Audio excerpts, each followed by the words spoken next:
en la que nosotros estemos trabajando. Y los principios públicos pues van a ser esta parte de la no maleficencia y la justicia, y los principios privados van a ser la beneficencia y la autonomía. ¿Por qué públicos? Porque son esos principios en los que van a abarcar a una población y no a un individuo. Y en la parte privada, en los principios privados, estamos hablando del individuo como tal, es decir, como individualmente, a cada uno de nosotros cómo nos beneficiaría algo o cómo nos están coartando o no la libertad, ¿no? De la autonomía. En el marco de referencia, pues el juicio crítico y no son guías absolutas. Es importante recalcar que justo en esta parte de la parte de los principios bioéticos, pues nosotros nos vamos a basar en ellos, pero no todo el tiempo se van a cumplir los 4, no todo el tiempo vamos a poder llevar a cabo los 4. Hay veces incluso circunstancias que simplemente pues no lo amerita, ¿no? Que solo hay 2 de los principios que puedes revisar o solo hay 3 y no todos los que nosotros queremos revisar, ¿no? Hay veces que lo amerita sí y hay veces que incluso pues aunque quieras, pues no puedes abarcar los 4. En la parte de la otra corriente filosófica es la personalista, en donde está basada en la persona y el ser humano. Yo creo que aquí me voy a poner otra diapositiva antes de que continuemos. Cuando hablamos del ser humano, aquí vamos a hablar de lo que significa la dignidad, ¿sale? El respeto a los derechos, la autonomía, la confidencialidad, la veracidad, la dignidad de la persona, el respeto a sí mismo, a los semejantes, las normas, los derechos y obligaciones. Aquí acuérdense que tiene que ver, o sea, personalista, hagan de cuenta que es sinónimo de la parte de la dignidad, ¿ok? La dignidad la vamos a revisar, no me voy a pasar a las siguientes diapositivas porque ya casi acabamos. Mejor ahorita que acabamos las diapositivas ya vemos esta parte. Pero apunten ahí que vamos a revisar el principio de dignidad, ¿sale? La dignidad, ¿qué significa? Ahorita vayan pensando ustedes mismos qué significaría para ustedes la dignidad. Luego tenemos otras corrientes como la sociobiologista, que es esta naturalista, en donde habla del respeto a la ley natural, la acción de acuerdo con las leyes, con la ley de la razón, de la virtud, carácter de lo valioso, el desarrollar el bien, las virtudes, ¿sale? El hábito de las virtudes y los vicios como un hábito malos y dañinos, así como ser autodeterminística. En esa parte de la sociobiologista es en esto en donde nosotros vamos a trabajar justo cuando trabajemos con cuestiones biológicas, ¿sale? Cuando nosotros trabajemos no nada más con, bueno, y yo creo que ustedes van a trabajar también con animales, imagino, porque sus experimentos seguros serán en animales, no nada más en humanos. Entonces ahí es cuando ya hablamos un poco, no nada más del antropocentrismo, sino ya nos vamos a la parte naturalista, que es como hablar del ecosistema en general. No sé por qué no me deja. Y bueno, ¿qué pasó? ¿Quién habla? Ah, sí, muchas gracias, Karina, justo. Entonces, bueno, existen otras corrientes como los estoicos, que es la obediencia, la resignación, los escolásticos y cristianos, ¿no? Existe también otras corrientes como los epicúreos, los cínicos, la libertad, la autonomía, los hippies, ¿no? En donde cada uno pues va a basar la felicidad en cierta forma, ¿ok? Estas no son como corrientes que nosotros, trabajemos como tal. En general en la filosofía pues se trabajan y nosotros cuando vivimos pues tenemos como alguna moralidad que se basa en alguna de estas corrientes, pero como tal en bioética pues nosotros vamos a basarnos nada más en la principalista. Y bueno, ahí ya acabamos y ahora sí nos vamos a la parte de la dignidad. Mientras, en lo que pongo las diapositivas, cuéntenme ustedes, déjenme dejo de presentar. Para ustedes, ¿qué significa dignidad? ¿Qué les suena la dignidad? Muriel. Pues es el respeto que te das tú mismo, ¿no? O sea... ¿Cómo qué? Por ejemplo, ponme un ejemplo.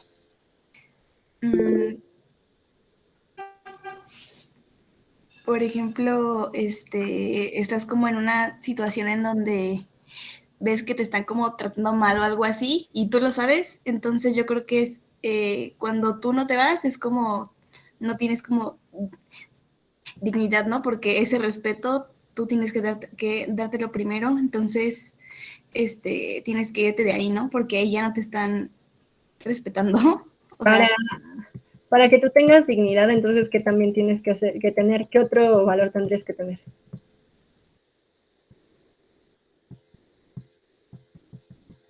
¿No les suena otro valor que tendrían que tener? Como lo que dijo esta Muriel.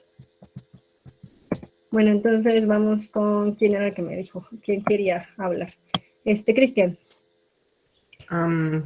Primero respondiendo a su duda con lo que dijo la compañera, pues supongo que el amor propio, pero yo veo la dignidad como el respeto mínimo que se debe de dar la sociedad y las personas, bueno, la sociedad, pero en base a como lo que está establecido que es digno, por así decirlo, porque para una sociedad puede ser digno cierto trato, pero para otra es completamente indignante, por así decirlo. Ok, entonces fíjate, aquí ya estamos hablando de dos conceptos. Karina nos habló también de otra cosa que es que opinaba igual que Muriel. Y tú hablaste del amor propio, que es entonces parte de la dignidad como que uno mismo se da, ¿no? Y tú hablaste también de la dignidad que otros te dan. Adrián, dinos. Ay, sí, sí. Bueno, yo lo que pensé es como cuando la gente dice, no, pues esta es una comida digna de un rey, ¿no? Algo tal es digno de algo, ¿no? Entonces, quizá es como un cierto concepto que equipara, bueno, tenga que ver con la equidad, ¿no? Y la validación de ser equitativo con alguien y respetuoso, ¿no? Ok, entonces hablan también del respeto, de la validación que mencionaste, Adrián, es muy importante. Y otra cosa dijiste, pero ya se me fue la bien. Equidad. ¿La qué? Equidad. La equidad, gracias. Ok. Luis Alberto, extraño mi pizarrón en este momento así para escribir cuáles cosas dice. Luis Alberto, sí. Pues según sé es un derecho humano y es de cómo el sistema propio te establece el cómo vivir.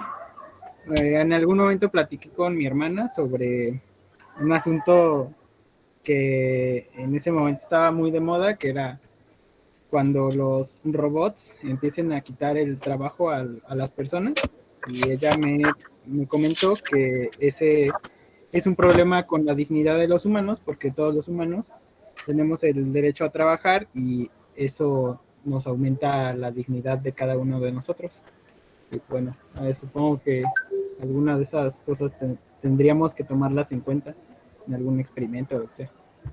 Ok, muchas gracias. Oigan, pues muy interesante lo que dicen. Sí necesitamos vernos. Espero que la siguiente clase nos podamos ver para que ya tengamos la clase presencial. Y bueno, ustedes ahorita mencionaron justo que la dignidad pues abarca más cosas de lo que nosotros podríamos pensar. Y de pronto se podría como separar en esta dignidad que nosotros podemos tener y darnos a nosotros mismos como a partir del amor propio. Y esta otra dignidad que además no la tienen que otorgar otras personas, ¿no? Entonces, fíjense, es muy importante que lo que dijeron, porque además, pues de pronto nosotros tenemos este concepto único en donde nosotros nos damos la dignidad y no es así, ¿no? Entonces déjenme presentar las diapositivas para que puedan verlas y empezamos la discusión.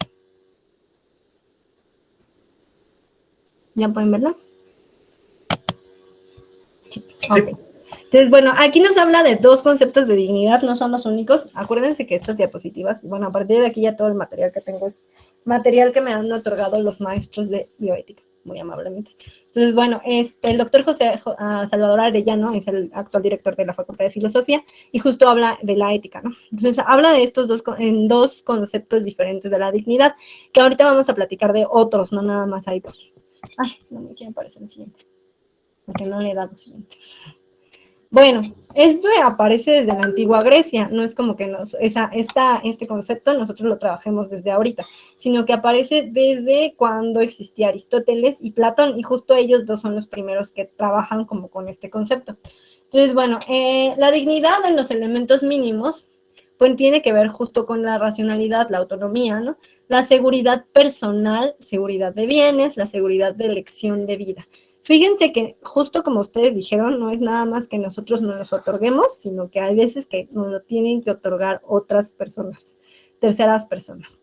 Eso significa que en general, si ustedes ven lo que implica la dignidad, que son la seguridad personal de bienes y de elección de la vida de ser feliz, tienen que ver con el bienestar. ¿sale? Con otro concepto que es el bienestar. El bienestar no solo incluye que nosotros que tengamos salud, que estemos bien como físicamente, sino estamos hablando del bienestar en un sentido global, en donde hablamos de la seguridad de otras cosas. En la parte personal habla de la salud, de la alimentación y de la justicia. Imagínense, esto es bien importante, no cualquiera tiene derecho a la justicia, vamos, ¿no? Podríamos pensar como en las personas que están en la cárcel, y hay muchas veces que muchas de esas personas no cometieron algún delito, sin embargo están en la cárcel. Y entonces en automático no tienen justicia. Y si no tienes justicia, entonces no tienes dignidad, ¿no? Tenemos este otro parámetro que es la seguridad de bienes, la seguridad en la parte del trabajo, del hogar y de la educación. Otra cosa que no todos tenemos acceso, todos y todas, ¿no? De pronto, por ejemplo, el trabajo, pues ya con ustedes no he hablado del trabajo, ¿verdad? Bueno, lamento avisarles que quién sabe si tengamos trabajo cuando salgan, ¿no?, de la universidad. Entonces es una de las cosas que va a ocurrir, que ustedes cuando salgan de la universidad se van a enfrentar al mundo laboral, y el mundo laboral es muy cruel, chicos y chicas, no es como tan sencillo. Entonces cuando hablamos justo del trabajo, pues nosotros podemos observar que hay muchas personas que no tienen trabajo, ¿no? Y lo vemos como en temas como lo que les había platicado de los mineros, ¿se acuerdan? Obviamente estas personas que no tienen derecho a un trabajo que sea seguro, pues obviamente tienen que ir a exponer su vida para poder tener un trabajo, ¿no? Para poder tener alimento, entonces, ¿no? Otro de los bienes. La educación es otra de las cuestiones de seguridad del bienestar, y ustedes lo observan con sus compañeros y compañeras que no pudieron ingresar a nivel licenciatura, ¿no? Cuando ustedes hicieron su examen de admisión, bueno, se nos inventa esta teoría, ¿no? De que el examen de admisión es porque es para ver quiénes son los mejores y por eso es que entran a la universidad, cuando la realidad es que no existe la economía para sostener la universidad de toda la población, y es por eso que entonces se tiene que elegir a cierta cantidad de personas a las que sí les puedes dar derecho a la educación y a otras no. Sin embargo, la educación es un derecho, ¿se acuerdan, no? En la Constitución lo dice, sí, pero ustedes pueden ver en la Constitución que es hasta cierto nivel de educación cuando tenemos derecho a obtenerla. Y a partir de otro nivel ya no obtenemos el derecho. Entonces ese es uno de los problemas e implicaciones que tiene que ver con la dignidad. Por otro lado, tenemos la seguridad de elección a la vida de ser feliz. ¿Qué significa eso? Tener recreación y creación, ¿no? Tener lugares seguros para poder nosotros recrear. En el sentido de recrear, acuérdense que es esta parte de nosotros tener la capacidad y tener como los lugares para poder esparcirnos, no sé, a lo mejor incluso, por ejemplo, lo vemos en el campus aeropuerto, ¿no? La otra vez estaba yo pensando, bueno, no les puedo dar clase en salón, dije, les voy y les doy clase en un jardín. Y no tengo un jardín en donde darles clase. Entonces, no tengo un lugar de esparcimiento para en donde sentarnos, ¿no? Tan sencillo como un lugar donde haya pasto y sombra con árboles, en donde podamos tomar una clase, ¿no? De esa forma. Entonces, fíjense qué importante es la parte de recreación, ¿no? Los lugares en donde nosotros tengamos la seguridad que podemos asistir y podemos estar esparciéndonos tan solo y tan sencillo como para que ustedes puedan ir a comer, ¿no? Para que ustedes puedan relajarse tantito. No todo en la vida es el trabajo, ¿no? Y es una de las cosas que en esta clase lo vamos a estar repitiendo constantemente. Y es bien importante que ustedes tengan otras oportunidades de, pues, hablar con personas, de diversificar la forma de socializar, ¿sabes? Entonces, justo en esa parte, pues necesitamos esa seguridad de esta lección de la vida feliz, que a veces se ve muy opacada, ¿no? Nosotros lo vemos en la universidad, es muy difícil tener esta elección porque pues de pronto tienes muchas materias, ¿no? Yo me acuerdo que una vez en sexto semestre, creo, no, tercer semestre, tomaba como 13 materias, ¿no? Imagínense, obviamente, pues es bien difícil, es súper difícil, y los planes de estudio son así, ¿no? Para que tú tomes como, quién sabe cuántas materias, ¿no? Hay veces que tienes de 10, de adelante para 10, y yo sinceramente ahorita que, por ejemplo, el semestre pasado tomé una clase en licenciatura, yo dije, ¿qué rayos? ¿Cómo rayos terminé la licenciatura? Porque, o sea, solo una materia y yo estaba muriendo, ¿no? Y yo no me imaginaba teniendo, pues, las 11 que tenía antes. Y decía, increíble, ¿no? Lo que ustedes tienen que hacer y la capacidad que tienen que tener para, además de tener la escuela, pues, tener otro espacio en donde poder, pues, soltar todo ese estrés, ¿no? Entonces, debería de existir un derecho para que nosotros tuviéramos esos espacios Y no nada más los espacios, los tiempos, ¿no? Que no fuera mal visto en la sociedad que uno no estuviera trabajando, porque eso pasa continuamente y sobre todo en ingeniería pasa mucho, ¿no? Nosotros vemos que a los ingenieros y sobre todo a los que tienen más edad, les cuesta trabajo que una persona pueda estar haciendo otra cosa, ¿no? Que no sea trabajar. Entonces, justo es una de las partes de los derechos que tendríamos que tener para poder tener acceso a la dignidad. Entonces, si se fijan, teniendo este concepto de dignidad como estos elementos mínimos, porque además son elementos mínimos, ¿creen que todos tengamos este acceso a esa dignidad de la que hablamos? A ver, Adrián. No, pues no, o sea, bueno, estaba pensando que de acuerdo a todas esas cosas podríamos decir que nadie es digno, ¿no? Está cañón. Pero pues supongo que un comité de bioética busca eso, ¿no? Como busca la plenitud de la dignidad. Pero Okay. pues está imposible, ¿no? Bueno, tampoco imposible, ¿no? Pero es que tienes que organizar a toda una sociedad para que tenga acceso a todo eso, ¿no? Y en el cual está involucrado dinero y muchas cosas que tienen poder, ¿no? No sé. Muchas gracias, Adrián. Luis Alberto. Iba a decir que solamente parcialmente, no se cumplen todos. Muchas gracias. Justo, ¿no? O sea, si nosotros lo vemos así como el concepto total, y fíjense bien, o sea, no ni siquiera nos dice que es el concepto total, nos está diciendo que son los elementos mínimos, o sea, lo mínimo que tendrás que tener para poder ser digno. Entonces está muy cañón, y justo ustedes lo comentan, es difícil, ¿no? O sea, no es como que nosotros podamos decir, yo hoy tengo dignidad. Pues no todos, ¿no? No todos y todas. Como dijo Adrián, yo creo que no es que todos y todas lo tengamos, yo creo que más bien es un camino, ¿saben? O sea, es difícil obtenerlo, pero pues estás en el camino para obtener esa dignidad. Espero que en algún momento pues todos tengamos toda esta capacidad de tener todo, ¿no? Como bien dijo Adrián, pues no nada más se trata de nosotros, sino se trata del poder y quién va a dar el dinero para que eso ocurra, ¿no? O quién va a aceptar que eso ocurra, porque a veces ni siquiera es el dinero. Es tan solo el decir, ¿saben que les voy a dar derecho en el trabajo a que tengan nada más 8 horas de trabajo, ¿no? Lo que existía antes. Entonces, pues nada más es eso, ¿no? Que de repente no son las personas indicadas las que toman estas decisiones para que todos podamos ser dignos. Entonces, ahí hay que cuidar esa parte, ¿va? Bueno, justo en la parte de la autonomía y la dignidad, pues nos habilitan y se constituyen medios materiales como comida, vestido, vivienda, ¿no? Ahorita platicábamos del trabajo, ¿no? Que el trabajo de pronto es lo que te va a dar el alimento, y también te va a dar el vestido, y también te va a dar la vivienda. Entonces ahí es una cuestión de que realmente el poder adquisitivo que se tiene, ¿cuánto es el poder adquisitivo que se va a tener, ¿no? Yo ahorita les platicaba del trabajo y les decía, ustedes cuando salgan de la universidad hay que entender y aceptar la realidad. No todos y todas vamos a tener trabajo, ¿no? Y no todos y todas vamos a tener un trabajo digno, y menos de lo que estudiamos. O sea, la realidad es esa, chicos, o sea, en este momento, porque antes, mucho tiempo antes, cuando yo salí de la carrera nos decían nuestros papás, es que si tú estudias una carrera vas a tener trabajo, pero pues eso ya no ocurre.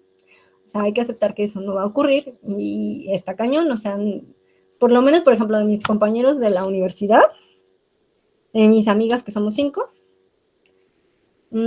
tengo 2 que no trabajan en la parte que estudiamos, que es química, ¿no? Trabaja una en una imprenta y trabaja otra en una parte de vidriera, ¿no? Entonces, si se fijan, pues no tiene nada que ver con química, y menos en alimentos, ¿no? Entonces, justo es esta parte que les menciono. No todos vamos a tener acceso a este trabajo, y menos a un trabajo digno. Entonces, de pronto tampoco se vayan a sentir mal de que no vayan a trabajar en lo que estudiaron, no pasa nada. La universidad lo que te da es la capacidad de buscar oportunidades, ¿saben? Entonces, al final, la carrera seguro les va a servir para algo, no se apuren por eso. Entonces, tenemos esta parte de los medios de salud, que también te la va a dar el trabajo, porque además, si ustedes se fijan, normalmente los que trabajamos somos los que estamos asegurados y que tenemos un derecho al seguro social o al ISSSTE, ¿no? Y hay veces que, pues, la gente, por eso es que entonces contrata el seguro popular u otros tipos de seguros para poder tener acceso a los medios de salud. E incluso hay personas que no van a tener acceso a salud porque es tan solo el lugar geográfico en donde viven, ¿no? Si vives en un ranchito, pues está bien cañón que encuentres como un centro de salud o un centro médico que tenga todas las especialidades o las cosas que uno necesita para una salud completa, ¿no? Tenemos esta parte de los medios críticos educativos, que es muy importante, y es la que nosotros manejamos, porque es en esta parte en donde nosotros tenemos que hablar no nada más de la educación, sino de una educación crítica. Y eso no cualquiera pues lo va a tener, ¿no? Si nosotros hablamos de una universidad, teóricamente, eso se lo digo en teoría, porque quién sabe, teóricamente nosotros estamos, o sea, por ser universitarios, estamos condicionados a ser personas críticas, ¿no? A ser personas que nos cuestionamos, a ser personas que decimos no a las cosas, a ser personas que nos preguntamos por qué se hacen las cosas y cómo se hacen las cosas. Sin embargo, eso tampoco tiene derecho todo el mundo. O sea, de pronto ustedes ven esto en la Universidad Autónoma de Querétaro, pero si nosotros nos vamos a un tecnológico, esa no es la educación que se imparte ahí. ¿Por qué? Porque las educaciones de los tecnológicos, por ejemplo, ustedes lo van a ver en bachilleres, ¿no? En bachilleres pues existen los CETIS, los EBETIS, que son estos centros educativos que son técnicos, en donde crean técnicos. ¿Cuál es la diferencia? ¿Cuál se imaginan que es la diferencia entre un técnico y un universitario? Además de que obviamente, además de que se supone que sabes más.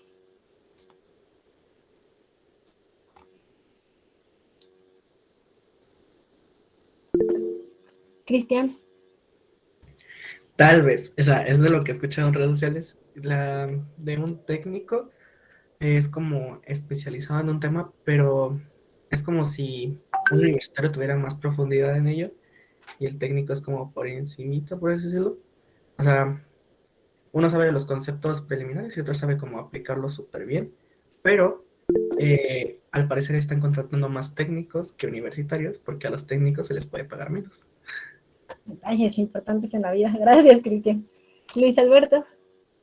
Supongo que también puede ser que un técnico no es multidisciplinario y un universitario se supone que tiene que aprender como variedad de cosas. Ok, ¿alguna otra cosa que vean de diferente? Gracias, Luis. Entre un técnico y un universitario, Ajá. pues podría ser, bueno,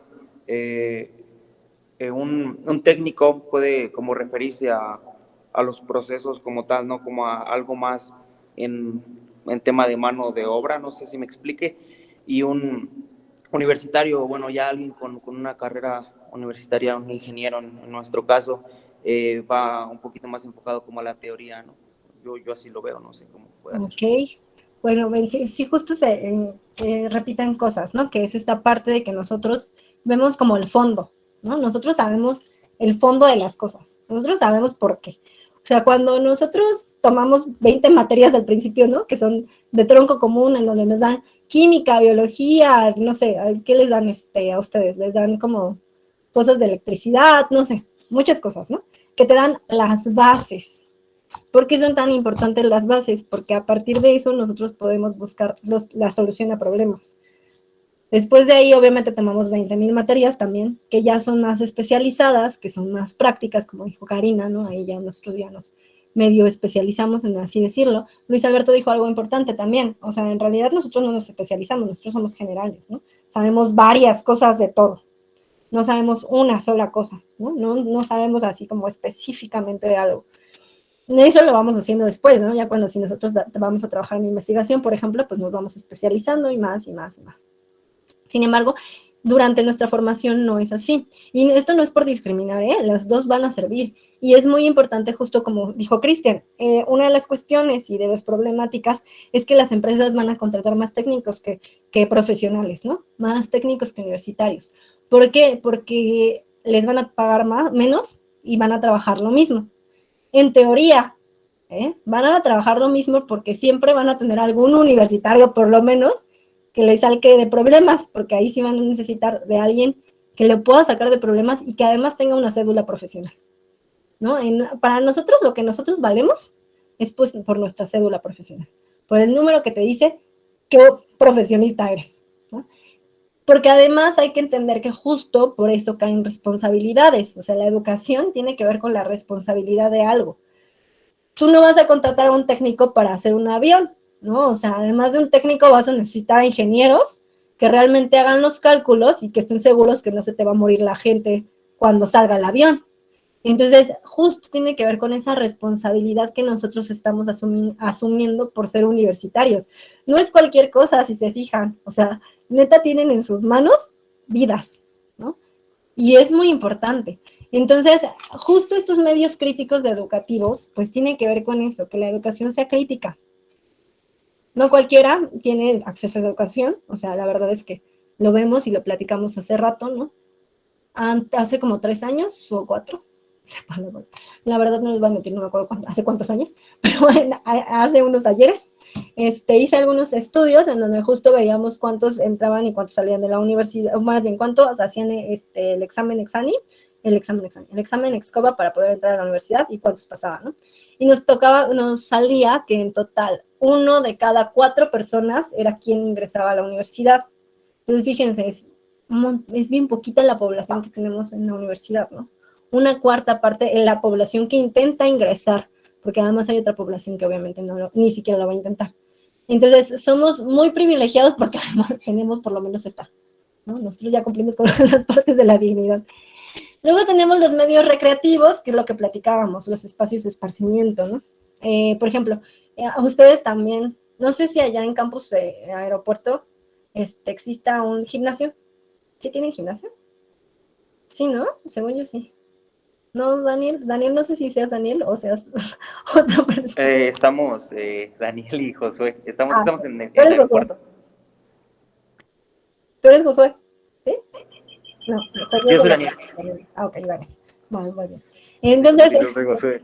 Sí, nada más que estábamos en el campus, ¿no? Tomamos no, para saber a quién le hablo. Sí. Va. Entonces, justo eso, por ejemplo, el gimnasio es una parte de centros recreativos, ¿no? En donde podamos hacer otra cosa que no sea estar estudiando. No sé, lo que les decía de los parquecitos, ¿no? Que existiera pastito, que existiera árboles, que de pronto tuvieran, no sé, algún otro espacio. Por ejemplo, justo hace rato, pues vengo de mi clase en CU, ¿no? Y yo les contaba a los de CU que los de CU son súper privilegiados y que les digo, no manchen, es que ustedes neta no se dan cuenta de cuán privilegiados son, ¿no? O sea, cuántas cosas tienen, porque neta, o sea, ustedes van a CU y pues tienen, pues para empezar, la biblioteca central que tiene todo, ¿no? Tiene todos los libros de todas las carreras habidas y por haber. Tenemos, no sé, o sea, tenemos 20 cafeterías que existen ahí, puedes ir a la derecha si quieres estar como, tienen arbolitos también, tienen también pastito, ¿no? Pueden estar en las cafeterías de derecho si te quieres ir a una nice, si quieres que te cobren barato te puedes ir a la de ciencias políticas, ¿no? O sea, tienen un montón de cosas que nosotros obviamente no tenemos, y lo digo como nosotros porque yo estoy en Amazcala, entonces imagínense como estudiante de Amazcala, si ustedes no tienen cosas, peor nosotros, ¿no? Es horrible. Entonces, justo la centralización de esta parte de los espacios recreativos es bien triste porque se nota muchísimo. Bueno, sí, por lo menos tenemos estacionamiento, pero no todos tienen coches. Es que también es súper mala onda, o sea, si se fijan, no como que o sea, hay cosas que tienen, pero de más, y que podrían utilizar para hacer espacios de otras cosas, ¿no? Entonces sí está,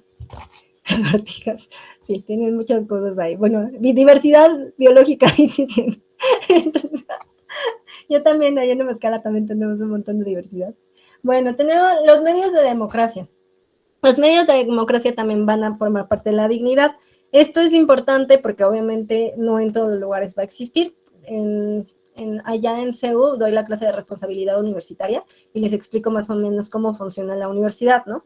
Nosotros en la universidad tenemos un espacio de democracia, ¿no? Porque nosotros elegimos rector y directores. Entonces, como quiera, tenemos una parte. Los medios, bueno, obviamente cuando se cumplen, cabe aclarar, ¿no? Cuando hablamos durante los 50 y tantos, ¿no? ¿Cuántos años duró el PRI? Como 70 y tantos años, creo, que duró el PRI, pues ahí no teníamos tampoco acceso a la democracia, ¿no? Los medios de justicia, ahí nos habla, pues, de tener centros, ¿no? Especializados en hacer justicia. Pues que eso, pues, en este momento, no sé qué decirles, porque miren que se ha hecho un cambio bastante grande. Ahorita yo tengo varios amigos que son abogados y que trabajan justo en la parte, en la parte de justicia, y pues lo que me comentan es que no suena tan mal. Sin embargo, Yo no siento que eso se vea como muy reflejado en nuestra sociedad, ¿no? Que se vea que realmente hay justicia, pues quién sabe. Entonces, bueno, esa parte, esa sí la ponemos en veremos. Y los medios éticos y no morales, y eso es una parte muy importante. La otra vez platicamos de la ética y la moral, ¿se acuerdan de la diferencia? ¿Cuál era la diferencia entre la ética y la moral? Aldo, tú que casi no te veo porque te veo nada más con los ojitos.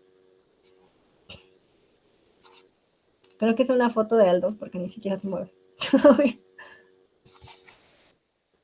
No, pues sí, no se mueve. Ya vieron que yo no sé la camioneta. Se le acaba de cortar el internet. Ah, bueno. Yo dije, creo que me puso foto así como los diputados para irse. Hola, maestra. Mi computadora perdió la conexión a la red, pero... No te apures, Aldo. A ver, cuéntanos entonces. ¿Cuál era la diferencia entre ética y moral? Sí, pues yo pensaría que, ¿Se perdieron? o sea, la moral, estoy viendo. ¿Qué están haciendo? que la moral, o sea, yo creo que la ética se enfoca más como en un estudio así particular, mientras que la moral es de cada quien, o sea, de una persona. Ok, es más individual. No, Ujú. Otra vez vamos a tener que repetir los conceptos porque estás mal. Ponle en altavoz para que escuche Luis Alberto, porque no sé si está escuchando Luis Alberto. Muriel, No, ahorita no está escuchando. sí, ponle en Diría altavoz. que en la parte de la moral que existe la moral y la moralidad, ¿no? La moralidad era la de que es de cada persona y la moral era en sí como algo colectivo, ¿no? De la sociedad, y la ética vendría siendo como el estudio de la moral, ¿no? De los valores. Gracias, Muriel. Sí, ok. Otra vez entonces lo repetimos. Ética es el estudio de los valores o de la moral, ¿sale? El estudio de la moral. La moral son las reglas que ponemos en la sociedad, ¿sale? En una sociedad, bueno, en una comunidad, vamos a decirlo como comunidad. Y la ética es, la ética, no, ya la dije. La moralidad es la moralidad de cada uno, ¿sale? La moral de cada uno. Esta moral que siempre nos dicen, es que tu moral no es la moralidad, ¿sale? Nuestra moralidad es como individual, ¿ok? Entonces, acuérdense de esos tres conceptos porque estos son muy importantes para que nos quede claro porque esto de la dignidad y la autonomía tiene que ver con los medios éticos y no los morales. ¿Por qué no tiene que ver con los morales? ¿Se imaginan? ¿Qué pasaría si tuviera que ver con los morales? Está fácil la pregunta, piensen así. Si nos regimos en la moral, ¿qué es lo que pasaría? Adrián. Pues sería muy subjetiva, ¿no? Como que no se satisfacerían las, o sea, digamos, entre morales, ¿no? De China, por ejemplo, acá.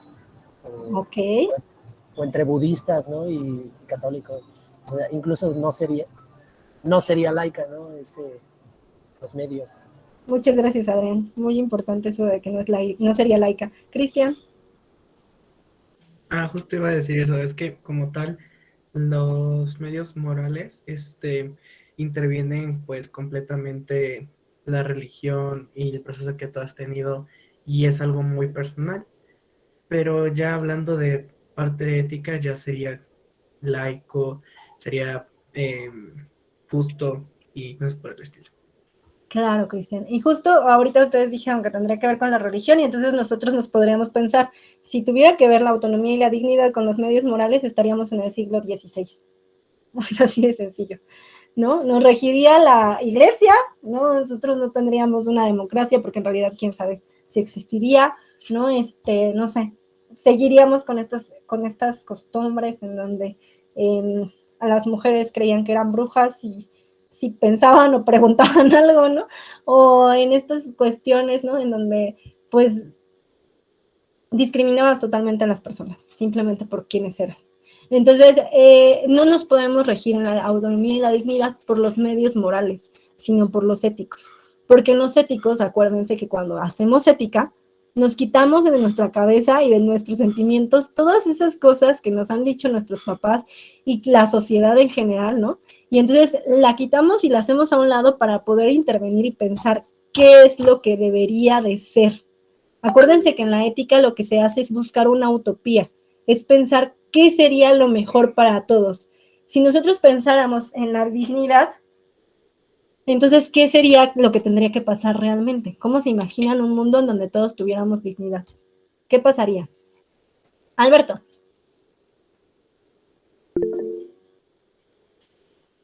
Antes de Luis Alberto, Alberto Hernández. Ahorita Luis. Pues ah, todos tenemos los mismos espacios, nos podremos desarrollar en el mismo espacio de manera adecuada. Ok. ¿Qué otra cosa, Luis Alberto? Ahora Luis Alberto. Pues si todos tuviéramos la dignidad completamente desarrollada, seguramente no habría trabajadores como obreros o cosas así por el estilo. Y seguramente caería el sistema económico y nos moriríamos de hambre o algo por el estilo. O sea, Ok.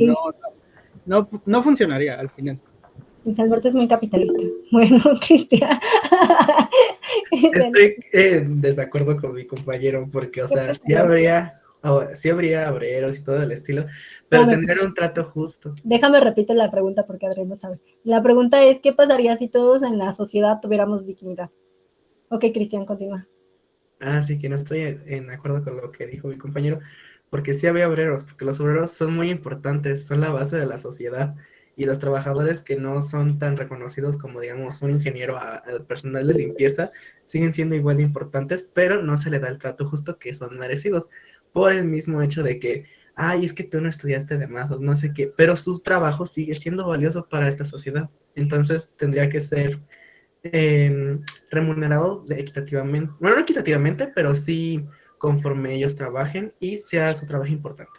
Ok, Cristian. Luis Alberto, me quería rebatir. Sí, o sea, no digo que el trabajo de un obrero no sea digno, pero si todos tuviéramos el acceso a la educación, seguramente habría menos personas que quisieran dedicarse a ser un obrero. O sea, seguramente escogerían otra cosa por la cantidad de conocimiento que van obteniendo y toda la cosa.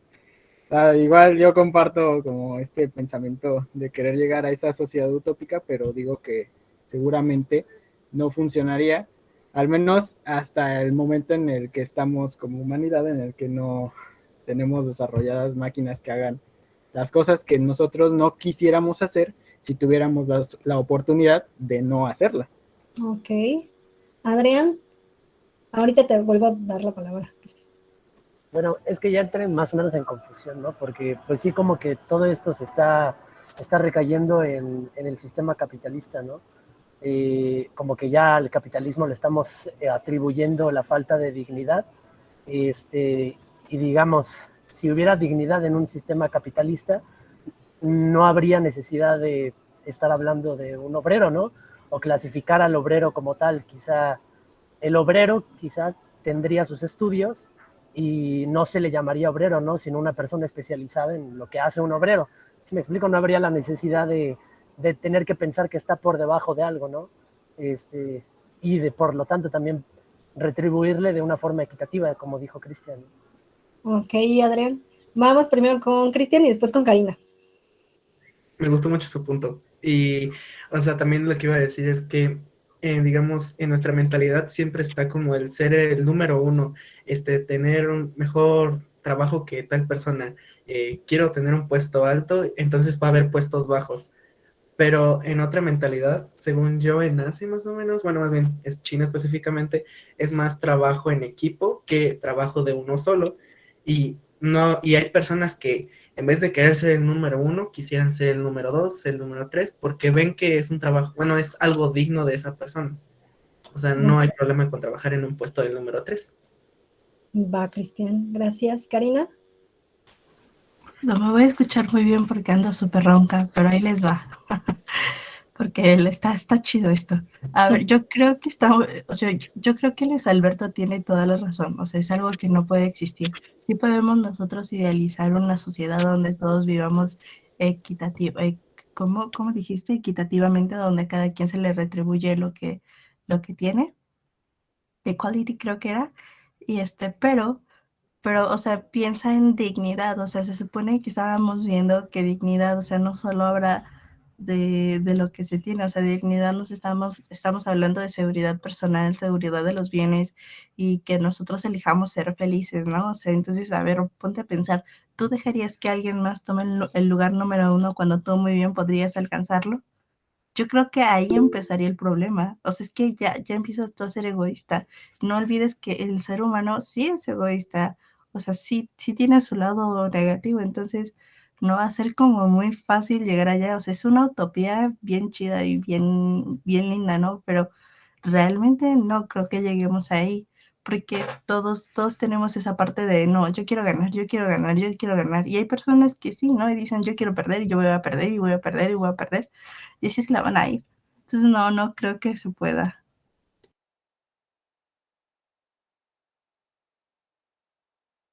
Está muteada, maestra. Gracias, perdón. Cristian. Por ejemplo, eso que dijiste de que yo quiero ganar y el humano es completamente egoísta, estoy un 50-70% de acuerdo contigo, pero es porque hemos nacido en un sistema en el que te han dicho que siempre debes de ganar, que los errores están mal y que tú solo sirves como un valor monetario.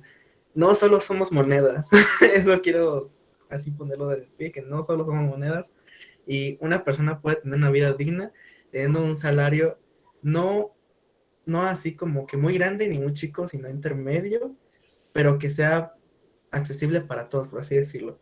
Por ejemplo, hay un proyecto que se llama Vive Bonito o Vive algo así, que es como en la zona de Latinoamérica de como Brasil, si mal no recuerdo, y es un proyecto que está dando como de tener que todos tengan equidad en esa parte, bueno, no equidad, justicia para todas las personas y que tengan como todos una vivienda y que tengan lugares recreativos. Aún sigue como que en sus primeros pasos, pero se está tratando de hacer y también hay que como plantear en una sociedad en la que no se nació con un sentido capitalista. Ok, Cristian. Muy buen punto. Tienes un muy buen punto, que es esa parte de que nacemos en un lugar en donde nos enseñan cosas, ¿no? Adrián, cuéntanos. Ay, perdón, es que ya el debate se armó duro, ¿no? Pero Sí. bueno, esto de la dignidad, y bueno, de acuerdo a lo que estoy leyendo, como ahí medios materiales, etcétera, como que me hace pensar que la sociedad que más se acercó al concepto de dignidad, e incluso creo que... Ay, perdón. No te preocupes. Entendemos perfecto. Sí, la sociedad que más se acercó, incluso creo que creó el concepto de la dignidad, fueron los griegos, ¿no? O sea, estos sujetos tenían medios recreativos, educativos, ¿no? Se permitían no tener que, bueno, quizá yo estoy suponiendo además, ¿no? Porque no poseo tanta información, ¿no? De esta cuestión histórica, ¿no? Pero, digamos, todo el auge de estos griegos, siento que fue gracias a que lograron llevar casi a una utopía, ¿no? Su sociedad, ¿no? Pues ya. O sea, creo que estamos muy alejados de un pensamiento de la dignidad real, ¿no? Porque nuestra actualidad, pues nuestro sistema es por competencias, para empezar, ¿no? Y en casi todo el mundo es así, ¿no? Entonces uno ya crece pensando quizá que la dignidad se alcanza de una forma distinta, ¿no? Cuando se pensó de una manera, o sea, originalmente de otra forma, ¿no? Muchas gracias, Adrián. ¿Algún otro comentario? ¿No? Bueno, justo ustedes mencionaron unas cosas. Bueno, para empezar, yo les había preguntado, ¿cómo se imaginan que fuera que tuviéramos una sociedad utópica en donde existieran todos con dignidad, ¿no? Y ustedes ya se fueron por otros lados, pero bueno. Entonces, bueno, cuando hablamos de esta sociedad utópica, entonces justo tendría este sentido que mencionaba Cristian. Yo también me la imaginaba más como en esta parte en donde le damos valor a las personas, ¿no? Donde realmente las personas tienen un valor y además ganan económicamente de acuerdo a eso, porque, o sea, si nosotros pensamos, por ejemplo, apenas le platicaba con un amigo, pues, que trabajó en algún momento en la agricultura, entonces me dijo, no, es que la otra vez cuando no tenía trabajo fui y estuve, pues, sembrando maíz, y me decía, no manches, el trabajar que hacen esas personas, ¿qué onda, no? Y entonces yo, por ejemplo, ahora que trabajo en Amazcala y que pues tengo que ir a hacer cosas en el invernadero. Digo, no manches, en el invernadero hace un buen de calor y obviamente ahora entiendo por qué la gente se levanta a las 4 de la mañana a trabajar, ¿no? Y te preguntas por qué esa gente no tiene tanto dinero, por qué la gente pues no les pagamos lo suficiente para que vivan dignamente, ¿no? Y es una cuestión pues económica, ¿no? En donde en realidad no les damos un valor y por ende pues no les damos la economía necesaria para que ellos vivan bien. Entonces, justo sí tiene que ver con la parte del sistema capitalista, porque al final tiene que ver con esta parte de, como ustedes dijeron, con la competencia, ¿no? De nosotros querer ser mejores, en donde se le da valor a una persona que, no sé, que, pues que está en una posición mejor en la sociedad, simplemente, ¿no? Incluso nosotros lo podemos ver tan sencillo como pensar que no todos tenemos esos privilegios, que no todos nacimos como en una sociedad en donde tuviéramos como tantas maravillas, ¿no? Que muchos de nosotros venimos desde abajo y que no es sencillo como el camino para pues llegar a ese punto, ¿no? Y sin embargo, pues sí, por eso les decía, pues sí tiene que ver con el capitalismo, porque pues el capitalismo es el que da el valor monetario, ¿no? De las personas, y lo que decía Cristian es bien importante, nosotros no somos una moneda, ¿no? Nosotros no somos nada más lo que trabajamos y lo que ganamos, sino somos más que eso, ¿no? Nosotros siempre vamos a ser más que eso, y pues eso es lo que quisiera pues que ustedes también entendieran en ese sentido. Entonces, bueno, me voy a la siguiente diapositiva después de nuestro debate enorme de la dignidad, en donde, bueno, justo no ser dignos es no ser autónomo, porque es no reconocernos como personas, ¿no? El no ser dignos, por ejemplo, o sea, ahorita nosotros platicamos que no todos somos dignos, que yo creo que todos no somos ni dignos, por lo menos los que estamos aquí, ¿no? Sin embargo, pues hay otras personas que son más indignas que nosotros, ¿no? Hay de dignidad a dignidad, ahorita estamos platicando, nosotros por lo menos cumplimos con la educación, ya tenemos una palomita, ¿no? De pronto a lo mejor tenemos alguna que otra palomita allí, acuérdense que es nada más en la parte mínima, ¿no? No, acá nos decían, los elementos mínimos que constituyen la dignidad. El no ser dignos, pues es no ser autónomos, y en esa parte tiene que ver con la libertad, ¿no? Cuando nosotros no somos dignos y no somos autónomos y no tenemos la libertad de elegir cosas, ¿no? Y lo vemos cuando de pronto, justo les comentaba ahorita lo del trabajo, ¿no? Cuando salimos de la escuela y decimos, bueno, voy a trabajar, y de pronto pues te encuentras con una sociedad donde neta no hay trabajo de lo que tú estudiaste, y te echas un año sin trabajar, ¿no? Y entonces dices, bueno, pues ya, me voy a ir de Uber porque pues no me queda de otra. Eso no lo elegiste, ¿no? No es como una elección propia. Entonces es quitarte un poco de autonomía. Y entonces el no tener autonomía tiene que ver con la esclavitud de otros, de nosotros y de otras personas, ¿no? La esclavitud en muchos sentidos, porque de pronto, por ejemplo, yo les estaba contando a un amigo ahorita, y le decía, yo no soy becaria CONACYT, pero fui becaria CONACYT en algún momento de mi vida, y ahorita pues estudié el doctorado, y pues todos mis compañeros son becarios CONACYT. Entonces yo le decía a mi amigo, neta, los tratan como esclavos, y qué feo, o sea, es muy feo ver, bueno, me tratan incluso a mí, ni siquiera soy becaria, ¿no? Y a mí también me tratan como esclava. Entonces yo decía, no manches, o sea, que te traten de que a fuerza tienes que hacer el aseo, y que a fuerza, o sea, de pronto actividades que no tienen nada que ver con la academia y que tenemos que hacer, porque si no, pues te corren, ¿no? Y entonces es una coerción. ¿Qué pasa, Luis Alberto? ¿Es cierto que si eres becario CONACYT no puedes tener un trabajo registrado en el SAT? Sí, nada más puedes tener un máximo de 8 horas. O sea, de 8 horas semanales. ¿Vale? Por eso, por ejemplo, yo, en teoría, como mi contrato está hecho como un becario CONACYT, entonces yo máximo puedo tener 8 horas. No, si son 8 o 10. No, mentira, son 10 horas. Entonces, yo doy 6 horas, ¿no? Que es como ahí en medio para que no tenga problema. Entonces, justo, pues te hacen esclavo de cierta forma, y a lo mejor ni siquiera tiene que ver con que no elegiste tú la carrera, ¿no? Tú dijiste, voy a estudiar esto porque querías estudiarlo realmente, pero de pronto te hacen esclavo de otras cosas, que pues del tiempo, ¿no? Del dinero, de si estás seguro, no vas a estar seguro de que mañana vayas a tener beca, ¿no? Y entonces, de pronto te hacen esclavo de otras cosas que no tienen que ver y que pareciera que no, pero sí es una esclavitud, ¿no? Te están quitando autonomía, te están quitando la libertad de decidir cosas. Y eso no está bien, o sea, por donde quieras que lo veas, eso es quitarte dignidad de cierta forma. Entonces, no nada más pues a nosotros como becarios, ¿no? En general, en todos los aspectos de la vida, ustedes podrán verlo. De pronto cuando, bueno, y eso tiene que ver con las elecciones, ¿no? Con las elecciones que nosotros vayamos tomando, pues nosotros de pronto siempre nos vamos a encontrar en encrucijadas en donde vamos a, pues, estar como lastimando nuestra dignidad, ¿no? De cierta forma. Entonces, bueno, la siguiente diapositiva. Bueno, les decía en esta parte, porque además también lo podemos ver con otras personas, y ahorita lo vimos con esclavos literal, ¿no? Hay esclavos literalmente. O podemos pensarlo incluso en las personas, por ejemplo, las trata de blancas, ¿no? En donde a las personas se les secuestra, se les quita la autonomía y obviamente se les está quitando la dignidad, ¿no?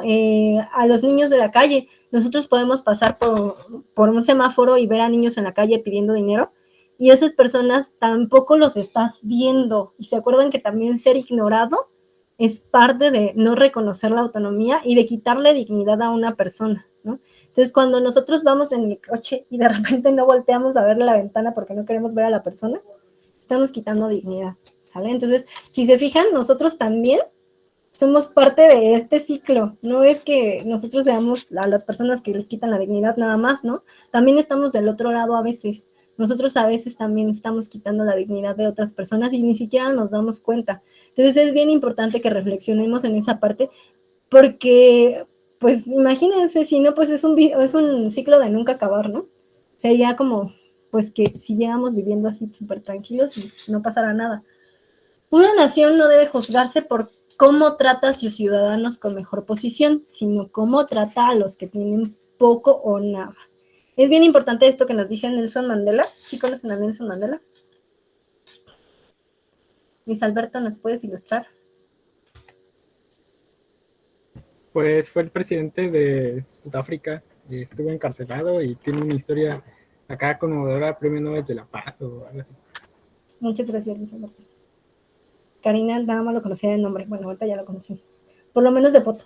Entonces, bueno, una de las cosas que nos dice es esa parte de cómo tratamos a las personas que tienen menos o poco. Y eso es muy importante tanto en las naciones como en los individuos, ¿no? Nosotros tendremos que fijarnos también como individuos, cómo tratamos a las personas que tienen menos, y ahí es como vamos a reconocer cómo somos realmente, ¿no? Y dice, por ejemplo, hay otro dicho que a mí me gusta mucho que dice que el poder y el dinero no te cambian, sino demuestran quién eres realmente. Y es bien importante porque te das cuenta de que sí, o sea, la verdad es que si toda la vida pensaste como, o fuiste ambicioso, o querías más y no le querías dar a los demás, o trataste mal a las personas, pues obviamente se va a notar cuando tengas poder o dinero, ¿no? Entonces, justo eso es lo que pasa también con las naciones. Y yo les comentaba, por ejemplo, el año pasado, hace un año y medio, la verdad ya no me acuerdo, ya no me sé bien las fechas, en Oaxaca aceptaron una ley para las personas, para los niños y niñas pudieran ir a ponerse su nombre y su identidad de género ¿cómo se llama esto? En donde pasa al acta de nacimiento, al registro.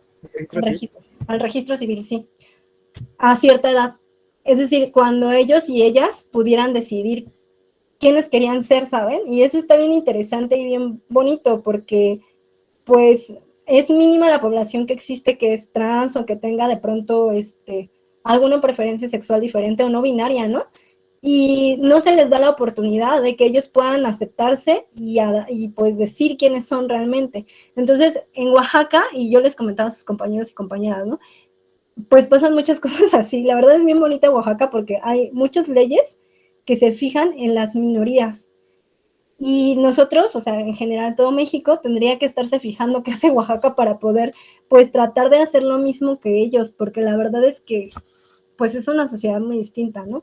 Nosotros acá, pues, podemos verlo, ¿no? Apenas se aceptó el matrimonio homosexual y o sea, no son leyes que sean fáciles de tratar y justo porque tienen que ver con esta moralidad y moral que tenemos, ¿no? No tiene que ver con la ética, ¿no? Justo, en muchos estados, sí, no tienen ni matrimonio igualitario, pues no existe. Y tiene que ver con esta moral, por eso les digo, ¿no? Nosotros tendríamos que saber de ética para poder hacer leyes. Si no sabes ética, entonces no tendrías por qué estar haciendo leyes, ¿no? Entonces, justo es bien importante esta materia por eso, porque nos enseña a cómo tratar a la sociedad, no nada más, pues, que pase nada más para tu carrera, sino también en la vida, ¿no? En general.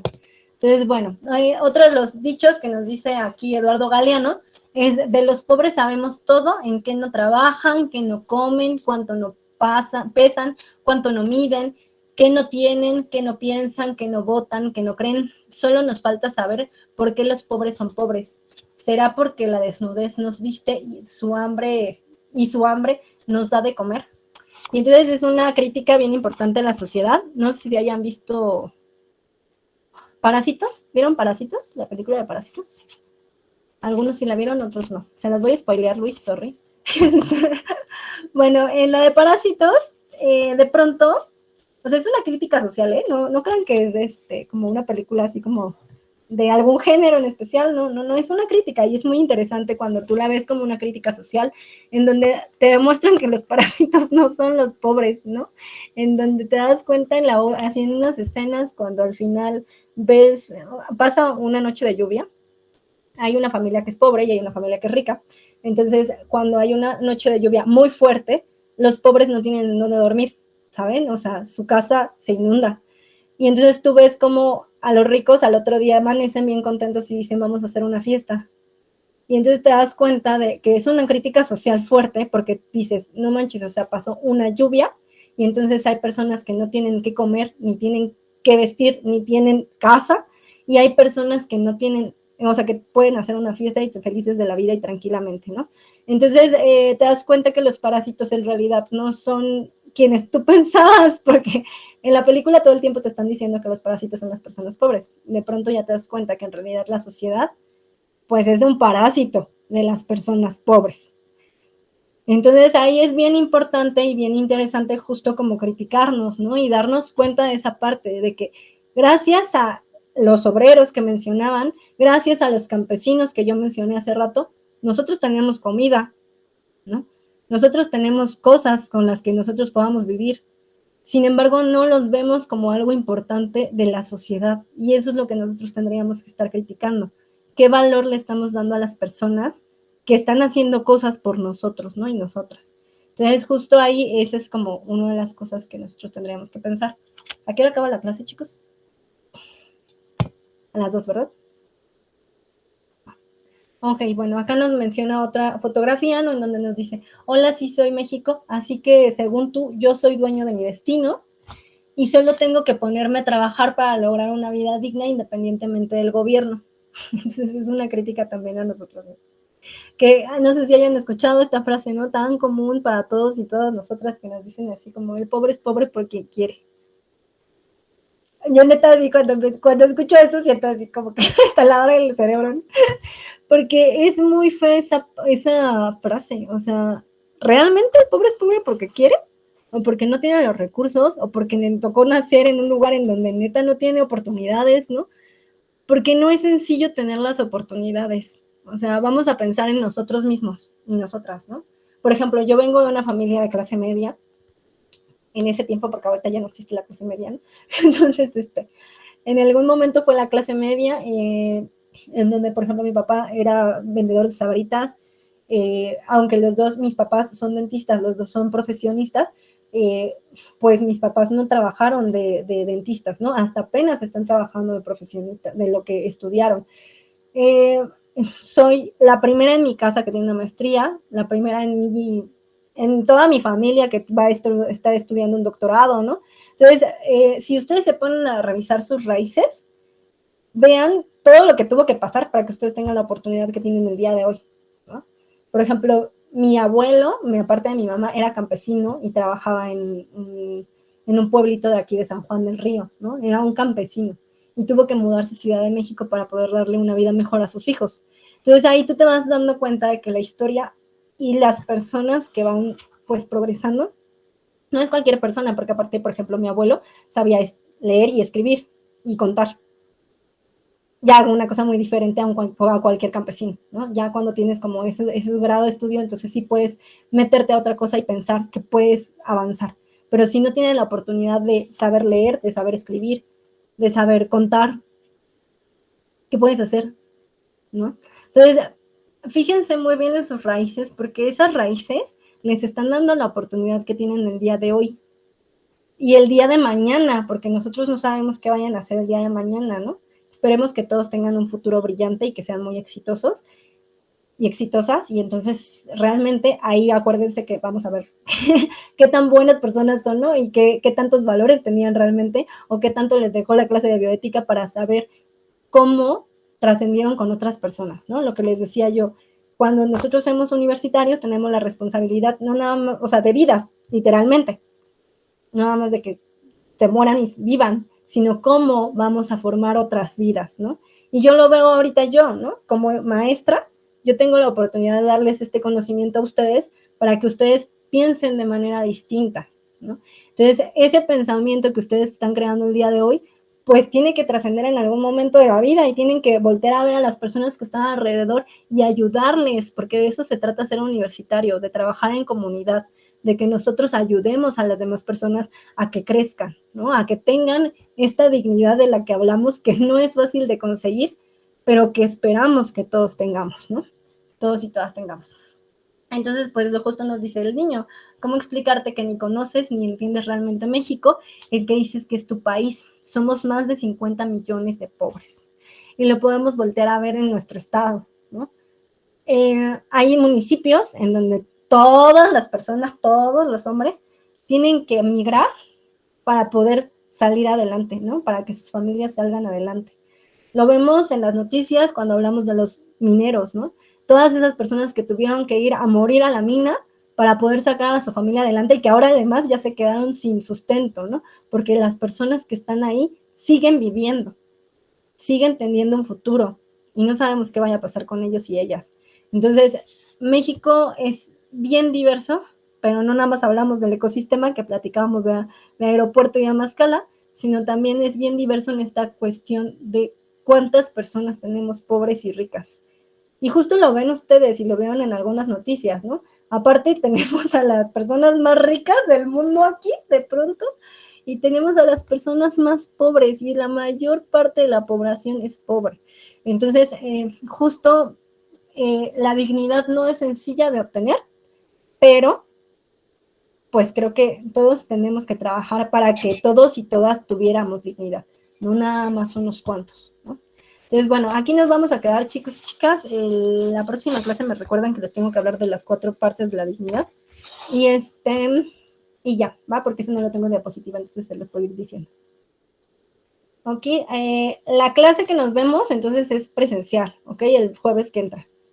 A los chicos y chicas que no tengan chance de tomar la clase presencial, voy a poner el Meet para que lo escuchen, a ver si tienen chance y pueden escucharlo. Los que estén en CU antes de la clase, ¿alguien está en CU antes de la clase? ¿No? Ah, bueno, ok. Entonces, bueno, alguien me habló, Josué primero y después Luis Alberto. Bueno, soy Daniel, estoy con José. No sé si podría quedarme un poquitito después de clase para comentarle una cosa. Ah, sí, claro. Ahorita entonces que nos salgamos ya te quedas, ¿va? Luis Alberto. Preguntar si ir a una protesta es justificación para faltar. ¿A qué protesta vas a ir? ¿Por qué no me invitas? Van a intentar hacer una reforma de movilidad, o sea, a la ley de movilidad. ¿Qué es lo que? Y están solicitando que asistamos los de ciencias naturales. Entonces estaría chido ir. O sea, igual voy a faltar, entonces nada más para avisar. Más bien. Si se justifica, pues mejor. No te parece solita, pero nos cuentas bien la clase que viene, de qué se trató de qué se trata la reforma. Te voy a dejar tarea, entonces, les vas a contar de qué se trata la reforma y por qué no estás de acuerdo, ¿va? Ok, va. Va, ahora pues, sale. Y ok, ya los demás se pueden ir. Cuídense, los quiero, nos vemos, nos quedamos nada más con Daniel. Bye. Bye. Gracias. Gracias, maestra.